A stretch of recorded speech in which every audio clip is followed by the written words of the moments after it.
Hey folks, Mr. Hildebrand here. I'm trying to help you guys out with your church diagram chart. Okay, so the church, Christian church, I should clarify, becomes really important during the Middle Ages in Europe, right at the end of Rome. Now there are other world religions that are very important. We talked about Buddhism earlier this year. We talked about Hinduism earlier this year. Both of those start in Southern Asia. Pretty soon here, we'll talk about Islam, which will start during the Middle Ages as well. And then we talked about Judaism for a little bit, and then we'll see Judaism again in the Middle Ages here.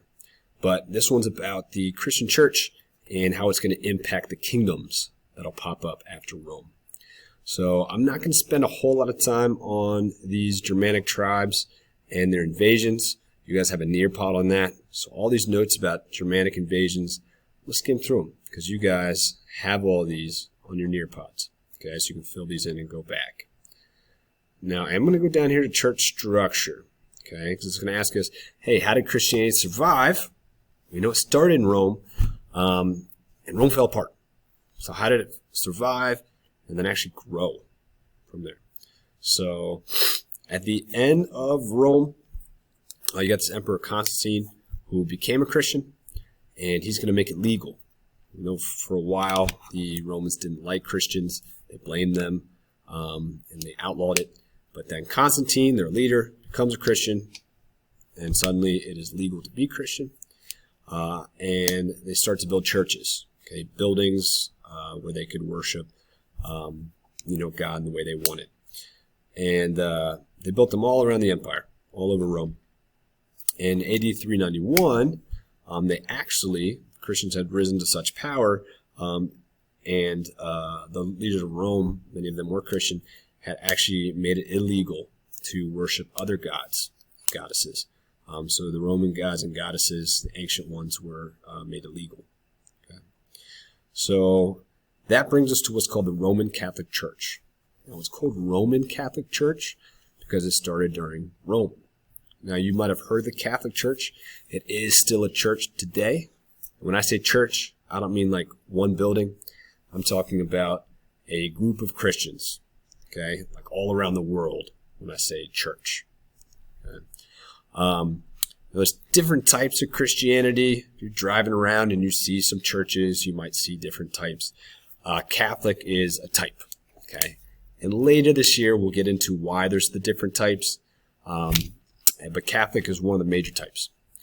And it started during Rome. And it actually used Rome's government as an example when it set up its structure, its organization. So if I scroll down a little bit, at the top of the Roman Catholic Church, they had one person in charge making the decisions, and that was the Pope. This is still true today. The Catholic Church does have a Pope. And they're the one person in charge, leader of the church. Just like in Rome, there was an emperor, one person in charge, leading all of Rome. Now, underneath the Pope, they're going to have some additional advisors, people who help with different roles in the church, cardinals. Then you have archbishops.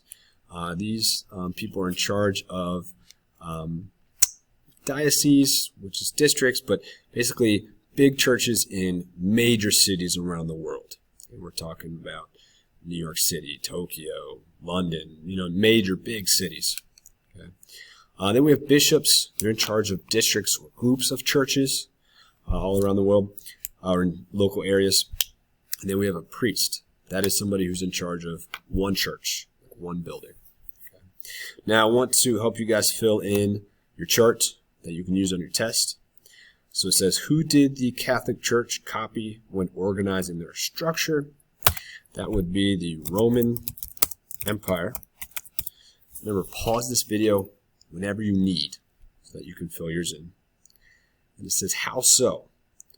Well, the Roman Empire, the one person in charge was the emperor, like Augustus and those guys, Constantine, who we just saw. And the church, it is the Pope. Okay. Now, they're going to have some assistance. There are Romans all over the world. There were Christians all over the world, so they need help. So we would call assistants to the Roman Empire magistrates. There's a lot of different types. Okay. But we might put assistants here as a cardinal. As a cardinal. And then next level down is vicarius for the Romans. That's going to be in charge of what's actually called a diocese. That's a Roman word. That means district. It means an area of land. Okay, so these people would be local officials, kind of help run things smoothly, and they would report to the magistrates, the emperor, the people above them.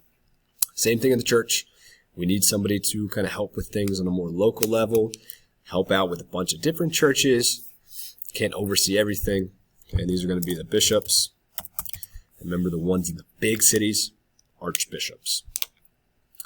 Then if we keep going down, in smaller cities, smaller territories in Rome, there might be governors. Okay. And then in the church, we actually have priests. Priests. And they're in charge of a single church. So one church building. Okay. So that's kind of how it flows. You can see you've got one person at the top, both.